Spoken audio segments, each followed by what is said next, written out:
George Eustace was the Minister for the Environment. He'd been the Minister for Agriculture, MP for Red Ruth, and, you know, a serious voice who's been in the cabinet since the time of David Cameron until Boris Johnson, and he was a Brexiteer, and he has called on Rishi Sunak in the pages of the Observer. I think he knocks the BBC story off the front page, and there he is saying, you must negotiate with Europe and encourage younger people, not necessarily skilled people, to come to the UK to fill those jobs. He says we're not allowing, we are allowing in people who are deemed skilled, such as lawyers, insolvency practitioners, museum officers, even disc jockeys,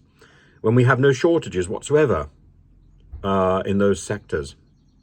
But we're not allowing in people to come here and work in sectors like the food industry, even though there are acute labour shortages in these sectors, and that is contributing to inflation. So that's the big problem. My proposal is that we commence bilateral negotiations with EU member states, starting with countries like Bulgaria, Romania, the Baltic states, and widen it to the whole of the EU eventually to establish a reciprocal youth mobility visa scheme, which could take in, for example, also Albania, which is on the cusp of joining the EU, and indeed will join the EU before Ukraine can begin accession talks. It is inevitable. And that would deal with the Ukrainian influx from northern Ukraine. That would deal with the Albanian influx from northern Albania. Eustace is absolutely right. Absolutely right.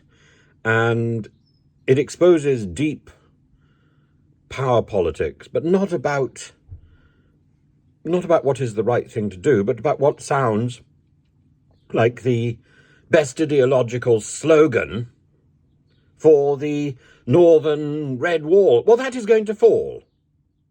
That is going to fall. The only thing Rishi Sunak and his government can now do is shore up the base of the Conservative Party, stabilise the country, and ensure that the Conservative Party is ready for opposition.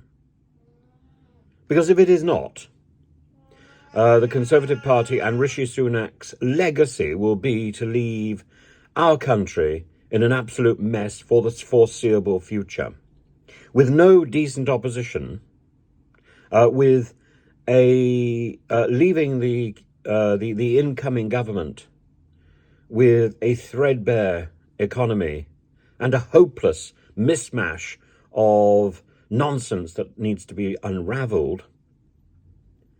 This is not what an honest and what a mature government does. This is not civilised.